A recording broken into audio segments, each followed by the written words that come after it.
మన పటాన్చెరు నుండి 20 కిలోమీటర్ల దూరంలో, హైదరాబాద్ నుండి 40 కిలోమీటర్ల దూరంలో ఉన్న 12వ శతాబ్దంలో నిర్మించిన ఈ ఆలయం గురించి మీకు తెలుసా? Welcome to Patancheru thugs.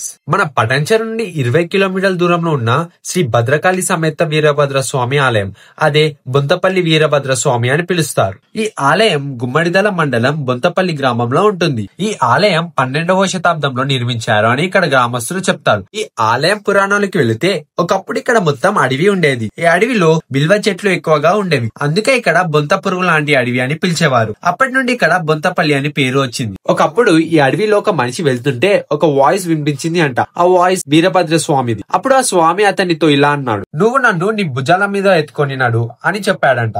అప్పుడు ఆ వ్యక్తి తన భుజాల మీద ఎత్తుకొని వెళ్తూ వెళ్తూ ఒక చోటు ఆగిపోయాడు. అదే చోటు ఇప్పుడు ఆ ఆలయం అయిందని చెప్తుంటారు. ఈ ఆలయంలో మనకి వీరభద్ర స్వామితో పాటు శివలింగం మరియు సపరేట్ గా భద్రకాళి అమ్మవారు దర్శనం ఇస్తున్నారు. ఈ ఆలయంకి ప్రతి సంవత్సరం మన పటాన్చెరు నుండి చాలా మంది అంగరంగ వైభవంగా పాదయాత్ర చేసుకుంటూ వెళ్తుంటారు. ఇదే కాకుండా ప్రతి సంవత్సరం ఇక్కడ అగ్నిగుండాలు కూడా నిర్వహిస్తుంటారు. సో ఇంకేం చూస్తున్నారు, మన ఐడిని ఫాలో చేసి ఒక మంచి రోజు చూసుకొని టెంపుల్ ని విజిట్ అవ్వండి. Thank you.